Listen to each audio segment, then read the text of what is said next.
Okay, good afternoon, class. Okay, prayer leader, can you lead a prayer? Before you sit, can you arrange your chair and can you pick some trash under your chair? Okay, let's check your attendance. Okay, only Sherwood is absent. Okay, who can remember what was our lesson last meeting? Okay, very good.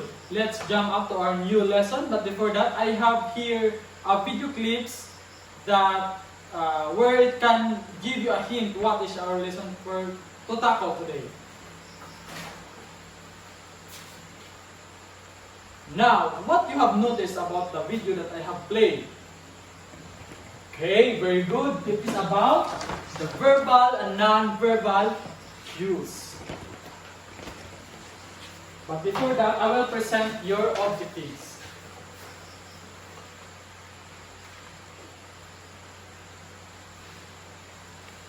At the end of the lesson, the grade 11 students will be able to first discriminate various verbal and non-verbal cues exhibited by the speaker. Second, execute assigned verbal or non-verbal cues, effectively judge the relevance of different verbal and non-verbal cues in the effective conveying the thoughts and ideas to the audience.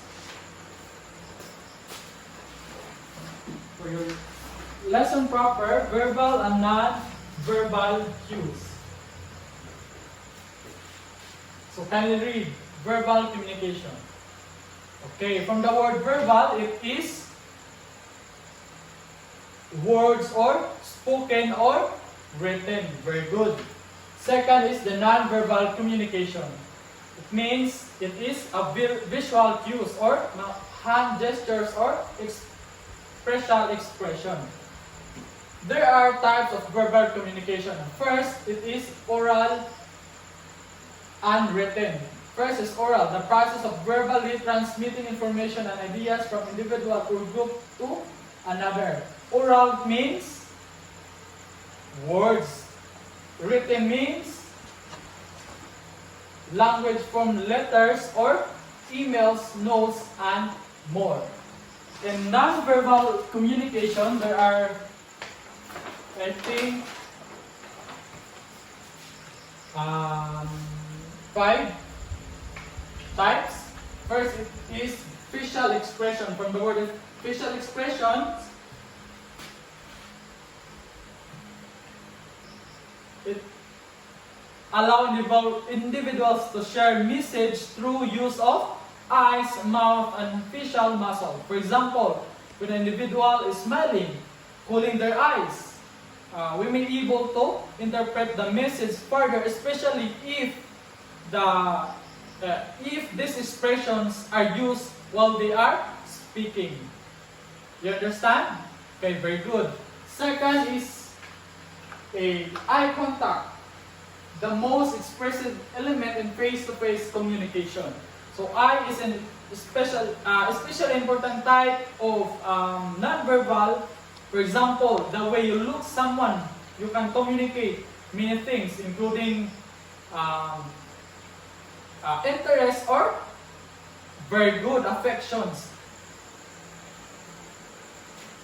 Next, we have body movement or posture. The way you stand and hold your body also sends message, or it frames what you are saying, direct your conversation. For example, pag-akbay, that example of body movement. Next, we have gestures, the movement that you make with a part of your body, especially with your hands. It allows individuals to communicate a variety of feelings and thoughts. For example, you say this, so, diba? If kanang makakita mo nga na what this is mean, or what does it mean? Say hello or hi. Next, we have voice. The way in which a message is spoken is important as what it is said. From the word voice, it is spoken. It is important what it is. Pag-istorya nimo. That is example of voice. Any questions? Clarifications? Not? Okay. Please prepare a one-half crosswise and answer the activity posted on Blackboard. I will give you 10 minutes to answer this activity.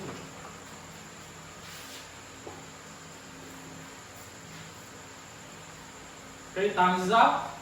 Finish or not finish, can you pass your paper in front?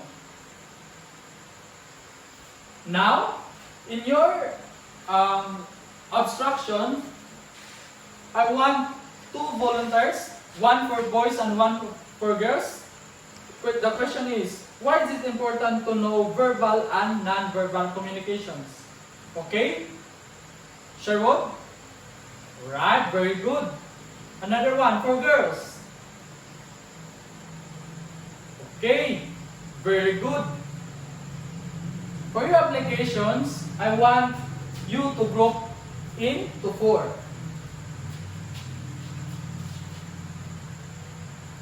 In group 1, you will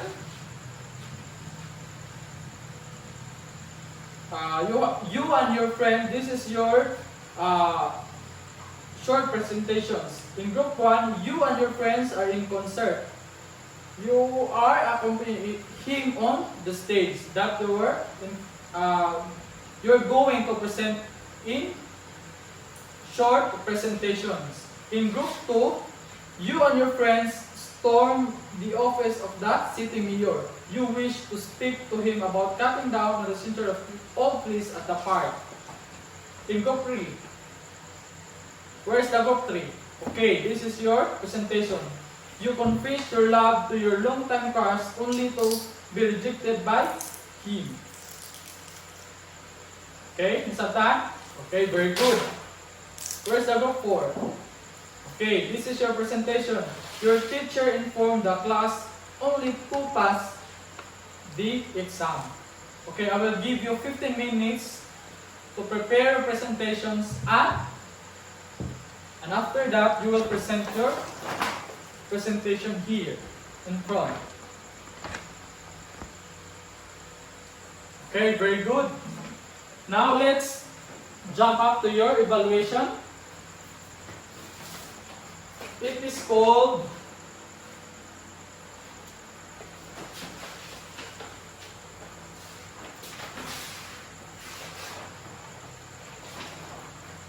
excuse me.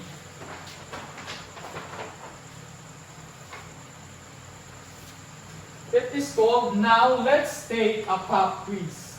In part 1, you only need to write V if the statement is verbal and NV if the statement is non-verbal communication. I will give you 5 minutes to answer this.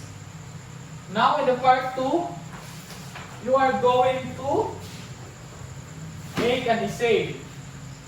In essay, you have to compose in minimum of 80 words. Explain why is it important to take advantage and to take notice of the verbal and non-verbal cues while communicating. This is equivalent of 10 points. I'll give you 15 minutes to finish your activity. Okay, time is up. Finish or not, can you pass your paper? And for your assignment, can you read what is posted in board? Okay, you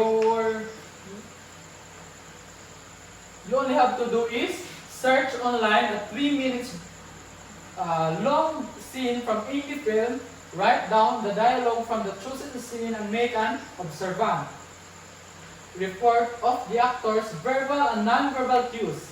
Explain why the character spoke, acted that way on the scene. You have to write this in a one-half crosswise.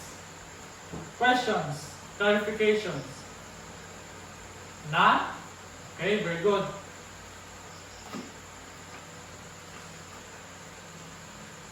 So, since you have no questions, prayer leader, kindly lead the closing prayer. In the name of the Father, the Son, the Holy Spirit. Amen. Okay? So, since you have no questions, class dismissed.